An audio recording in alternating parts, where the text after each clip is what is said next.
Recording by Dan Gurzinski. Cold Ghost by Chester S. Geier. All Hager had to do was slow the dog sled to a walk, and his partner died. A perfect crime. No chance to get caught. In the valley, with the sheltering hills now behind them, the bitterly cold wind drove at the sled with unchecked ferocity. Gusts of snow came with the wind, thick and dry, the separate particles of it stinging on contact. The dogs made slow progress through the deep drifts. Hager's smoldering irritation blazed into abrupt rage. From his position at the rear of the sled, he lashed out with the driver's whip that he held in one heavily mittened hand, shouting behind the wool scarf covering the lower half of his face. The dogs lunged in their traces, whining. A couple floundered in the powdery footing and were immediately snapped at by their companions behind them. The snow was falling swiftly and with a sinister steadiness. It seemed to hang like a vast white curtain over the valley, obscuring the hills and the fanged outline of mountains beyond. The wind seized portions of the curtain and twisted it into fantastic shapes. The shapes of demons, Hager thought suddenly, for the scene through which he moved was a kind of hell. A white and frozen hell, with the howl of the wind like the despairing shrieks of tormented souls. Hager pictured himself as one of them, and Cahill, huddled in furs on the sled, another. He cursed behind the scarf as he thought of Cahill. This was Cahill's fault, their being out here in the storm.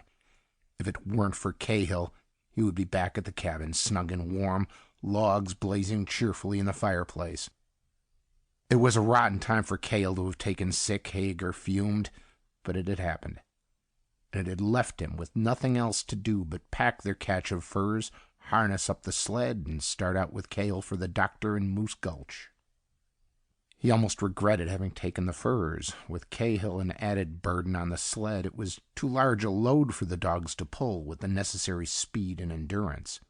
But he hadn't dared to leave the entire season's catch unguarded at the cabin. If some wanderer appeared in his and Cahill's absence, the furs would be an irresistible temptation. Fearing thus to leave the furs behind, and now endangered by their weight, Hager found the situation maddening, and the storm was making matters worse. It was near the end of winter, but the climate had chosen this moment to be at its most uncooperative. Hager muttered blackly against the storm, wondering why he had allowed his trapper's dream of wealth to lure him to this far northern corner of Alaska. It was a cold, bleak, and hostile country. Tiny settlements like Moose Gulch were few and far between. Of course, furs were at their best and most plentiful here. He and Cahill had proved that, for their catch was a large one. Hager's thoughts soared briefly above his bitter mood as he thought of the money the furs would bring, and of the things that the money would bring back in civilization. Added to what he had so far managed to save, his share would make almost enough to start a fox breeding ranch, or a mink ranch. Almost enough, but not quite. That meant he would have to spend another winter in this location, and Hager flinched at the thought. He hated loneliness and the bitter sub-zero cold. Most of all, he hated the cold. Only a fur breeding ranch with large, warm living quarters would have made it bearable. Hager didn't know when the idea came to him. It must have been lying dormant for a long time in a far, dark corner of his mind, only now surging to the fore. Subconsciously, he must have prepared himself for this moment of inspiration. He wasn't sure. He was aware only of an interval while he plodded behind the sled, drawn by the struggling and panting team, cursing the dogs, cursing Cahill, and the fierce cold that mischievously searched out the most tender portions of his face beneath the hood of his parka. There was that moment, and then he found himself toying with the thought of murdering Cahill. With the other out of the way, the entire proceeds from the sale of furs would be his. There would be no necessity to split. He could start the fur ranch at once. He wouldn't have to spend another winter in this vicious cold. A dozen fascinating new possibilities opened up to Hager. It was as though he had been blind and was able to see only now. Breathtaking vistas blossomed before his awakened eyes. There was music in what he envisioned. Music and the voices of women, bright lights, color, movement, and the warmth of gentler climes. The brightest part of the picture was that Cale's death need not be outright murder. The man was sick. His life depended on getting him into the hands of the doctor in Moose Gulch as quickly as possible. If Hager were simply to delay in reaching the settlement, Cale would die as surely as though from the thrust of a knife or the impact of a bullet. Exposure to the biting cold would finish him, and nobody would know. Hager could always claim that he had hurried as best he could under the difficult, hampering circumstances of the storm, but that Cahill had died on the way. As easy as that. If martial art Maddox stuck his long nose into the matter, Cahill's unmarked body would be proof that there had been no foul play. Hager felt satisfied that his scheme was without loopholes. The idea had become a definite plan, and now his square lips hardened with determination behind the scarf. He looked at Cahill, dozing feverishly on the sled, with deep-set gray eyes that were bleak and implacable. Cahill would never reach Moose Gulch alive. With his grim purpose giving new drive to his actions, Hager glanced about him.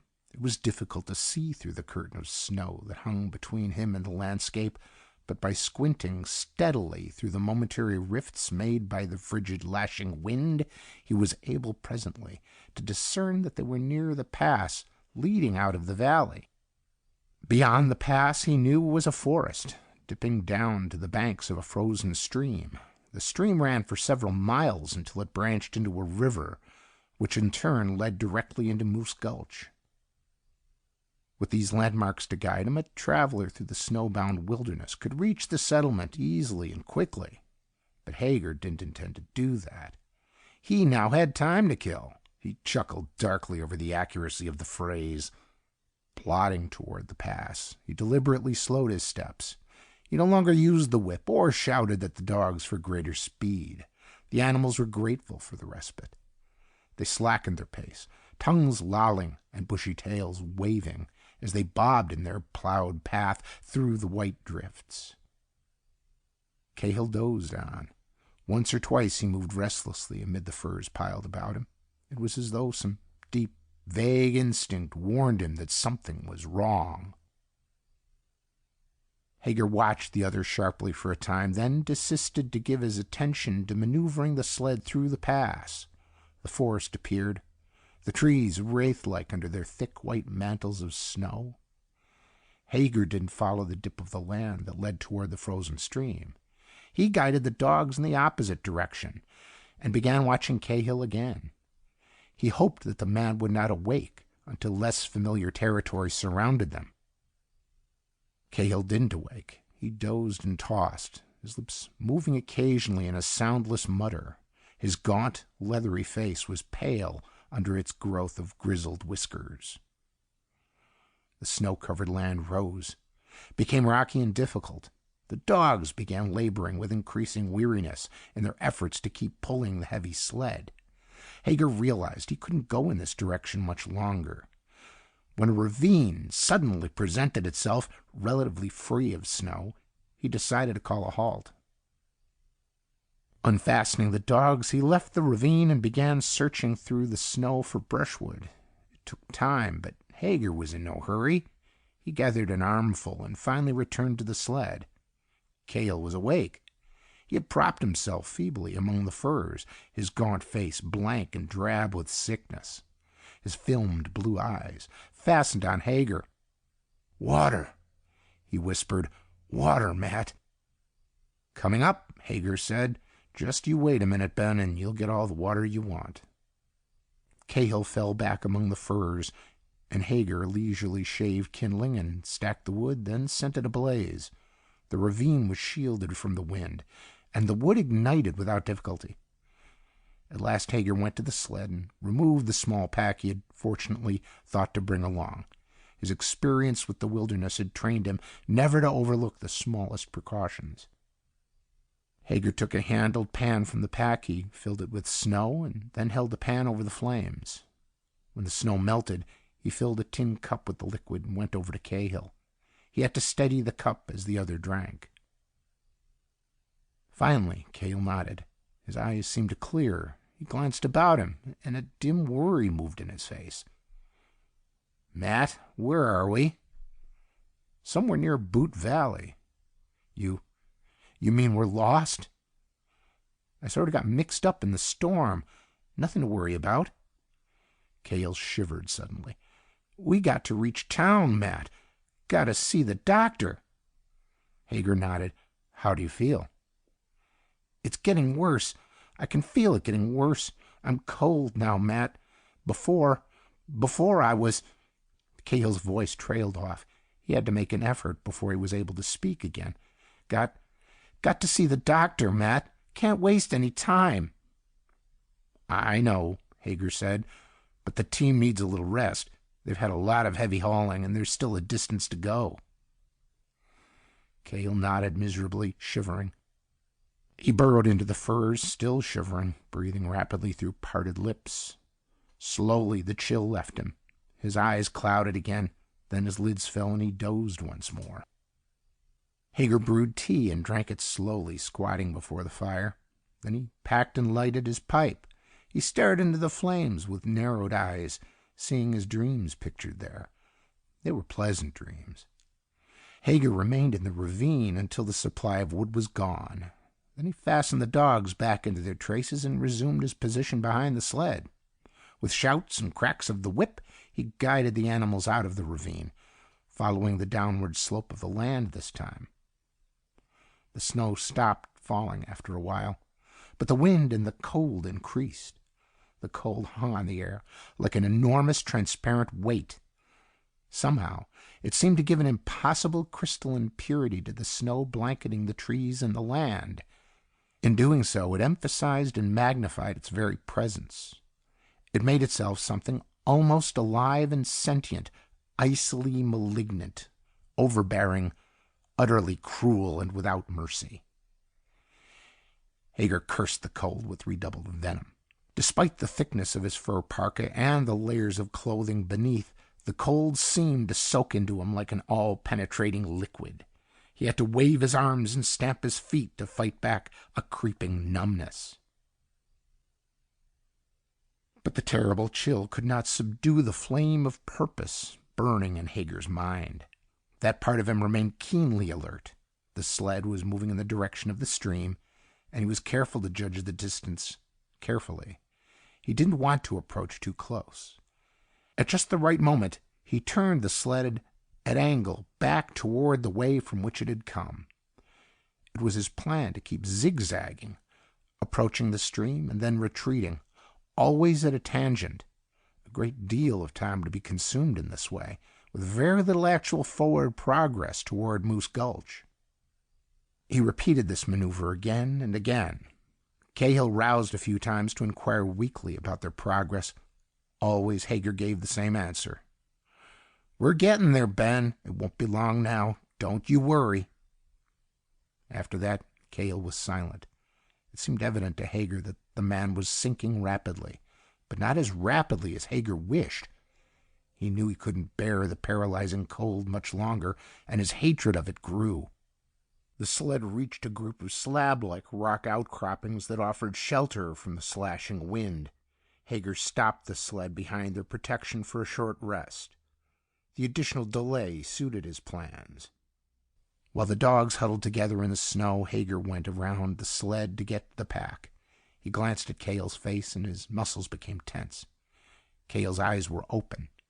Cahill was watching him with a terrible steadiness and a soul-searing clarity. Cahill knew.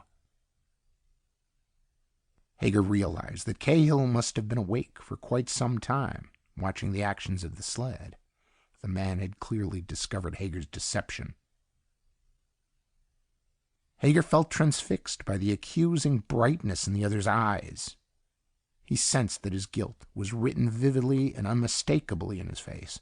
He fumbled for words that would form an excuse, an apology, some sort of plausible lie. anything that would remove the dreadful knowledge in Cahill's eyes, but no words came. After a strained, bitter moment, Cahill spoke.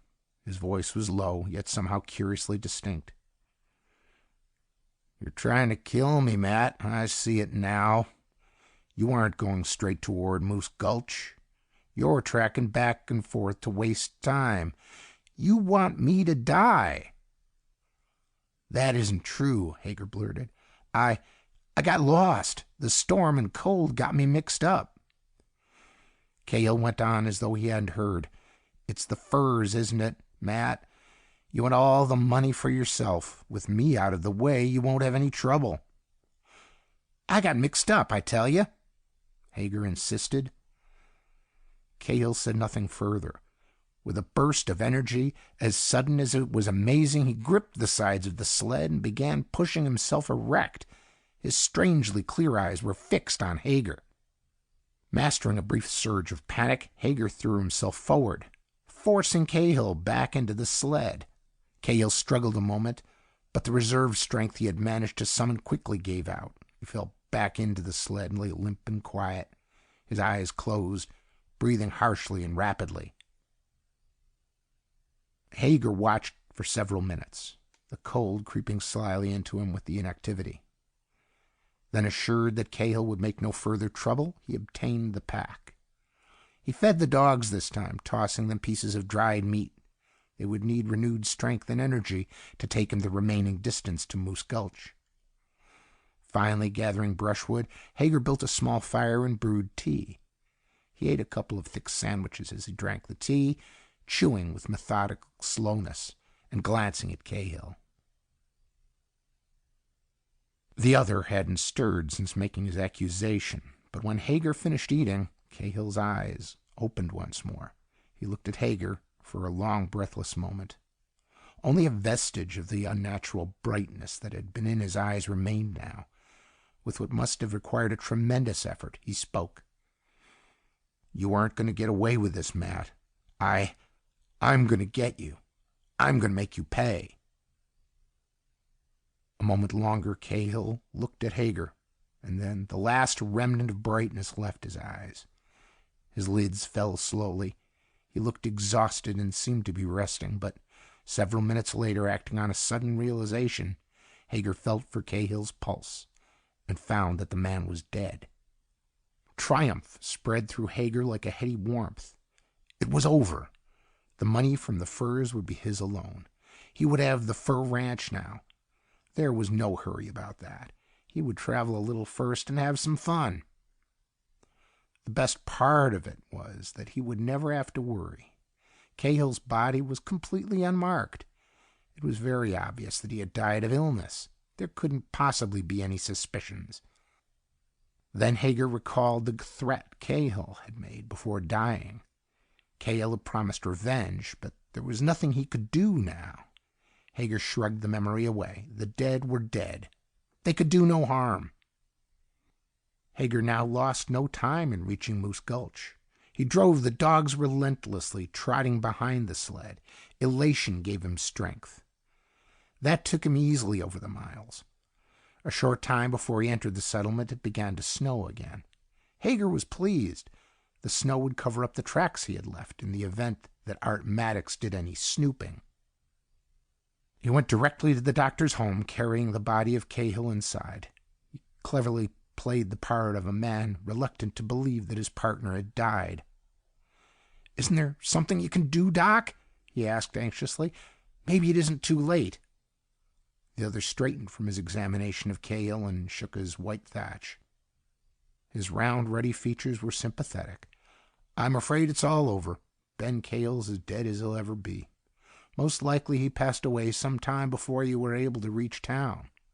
Nothing left to do now but turn him over to the undertaker. That's me, in case you don't know. In Moose Gulch, it takes 2-3 jobs to keep a man fairly busy." Hager sighed and looked properly grief-stricken. "Well, I'll leave you to take care of things, Doc. Do a good job. Nothing but the best, you know.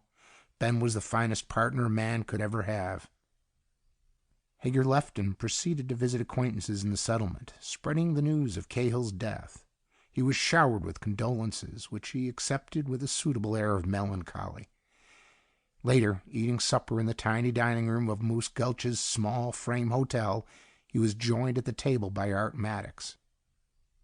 The marshal was a tall, raw-boned man with a long nose and protruding eyes that looked deceptively mild. His presence filled Hager with a vague dread. "Heard Ben Cahill took sick and died while you were bringing him into town," Maddox began. "Sure is too bad. How did it happen?"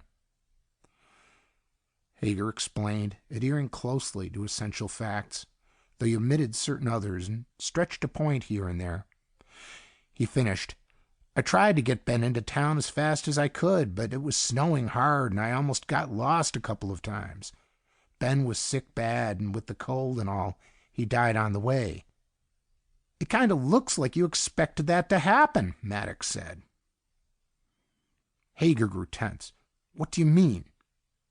"The way you took the furs along kind of makes it look like you expected Ben Cahill to die. Besides, you ought to have known that the furs would slow you down on the trip to town." "I was afraid to leave the furs at the cabin," Hager defended. "Suppose somebody stole them while me and Ben were gone. A whole season's catch. I just couldn't take a chance." Maddox nodded with evident reluctance. "That's true enough, I guess. I was just sort of wondering about it." He stood up. "Well, sorry to have bothered you." Hager made a generous gesture. "No bother at all." He watched as Maddox left the room, grinning inwardly. Maddox apparently suspected something in his snooping, suspicious way, but the only point of attack he'd been able to find was one for which Hager had a satisfactory explanation. Hager felt certain that he wouldn't be questioned again, and with the snow blotting out the erratic trail the sled had left, he was confident that he had nothing to fear from Maddox any longer. The grin crept out around his square lips. He was safe. He had committed the perfect crime. Hager checked in at the hotel, and after a pleasant evening spent at one of Moose Gulch's 2 saloons, he returned and went to bed. He had a restless night. The hotel was warm enough, and the covers on the bed thick, but a strange feeling of cold seemed to envelop him. And though he emptied the bottle of whiskey he had brought with him, the cold persisted. He slept fitfully. Once he dreamed that he was tied naked to the sled and being driven by Cahill through a terrific snowstorm. The cold was so intense it seared him like fire. He awoke, shivering, a vivid recollection of Cahill's gaunt, accusing features in his mind. Again he seemed to hear Cahill's dying promise. "You aren't going to get away with this, Matt. I'm going to get you. I'm going to make you pay." And now, shuddering with that weird cold that seemed to enclose him like a huge, vengeful fist, Hager wondered. The cold remained with him in the days that followed. It not only remained, it grew more unbearable. Hager began to have a persecuted feeling. The cold stayed with him wherever he went. Even near hot stoves or in heated rooms, he felt chilled. No one else seemed to notice it. The cold seemed intended for him alone. More and more he wondered about Cahill's threat. He was materialistic. He didn't believe in ghosts, but he knew that he was being haunted by an unnatural cold that nobody else seemed able to feel. He cast about for a method of escaping the cold. The obvious solution was to leave Moose Gulch, as he had intended all along. In his mind, the cold was somehow connected with the settlement, through Cahill, who was buried there. A trip to one of the warm southern regions in the States, he decided, should bring relief. He sold the furs, and with the money took passage on a plane that operated between the settlement and a large town some distance away. Continuing to travel by plane, he presently arrived in Seattle. Still the cold remained with him. The miles he had put between Moose Gulch and himself hadn't done any good. Nothing seemed to help. Heavy clothes, nourishing foods, whiskey, vigorous exercise. Nothing brought him the warmth he was beginning to crave as an addict craves dope. Desperately, he resumed his trip, traveling by air and then by train, and finally grasping at any means of transportation that happened to be most convenient. The cold traveled with him. It enveloped him like a shell. It was an invisible prison, shutting him away from the world of warmth. The climate grew increasingly mild and balmy as he progressed southward, but the chill that always surrounded him grew worse. More often now he thought of Cahill's grim promise. "I'm going to get you. I'm going to make you pay." It repeated itself over and over in his mind. It was emphasized by the invisible blanket of cold wrapped inescapably about him. Once in a hotel room where he had been drinking steadily, Hager's despair rose in him to the point of madness. He leapt from the bed, hurling an empty whiskey bottle against the wall, screaming mingled curses and entreaties. "Damn you, Cahill! Leave me alone! Haven't you had enough? How much longer are you going to keep torturing me? Leave me alone, do you hear? Leave me alone!" Cahill didn't seem to hear, or if he did, he paid no attention. The cold stayed. Hager began to lose weight. His stocky figure became gaunt, his cheeks sunken. Dark hollows cupped his feverishly bright eyes. His hands trembled. He jerked nervously at sudden noises.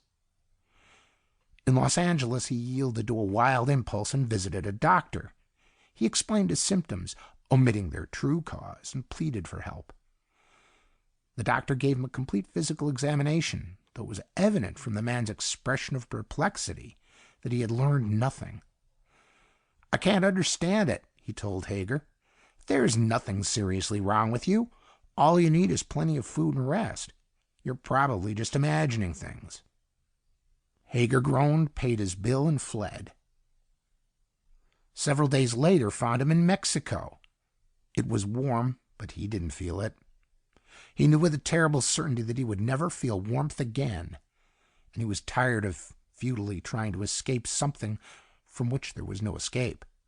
He rented a small house on the outskirts of a town far from the border and hired an elderly Mexican named Pancho to attend to his needs. Pancho was a good servant, but he was evidently greatly puzzled by Hager. According to the stories Pancho told his cronies in the town, his gringo master insisted that a hot fire be kept going constantly in the fireplace.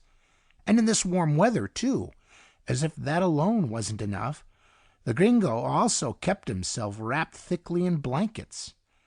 It was all very strange.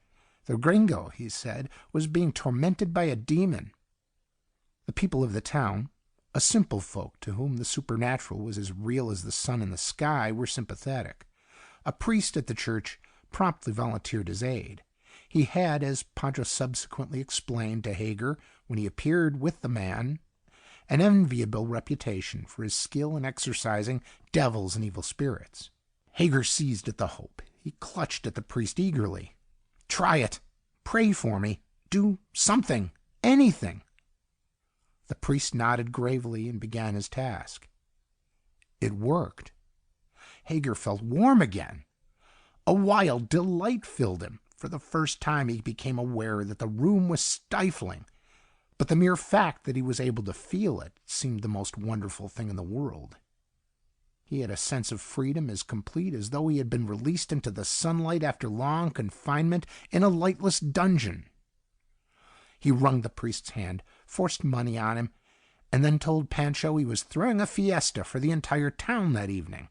Pancho was to take care of the details immediately. No expense was to be spared.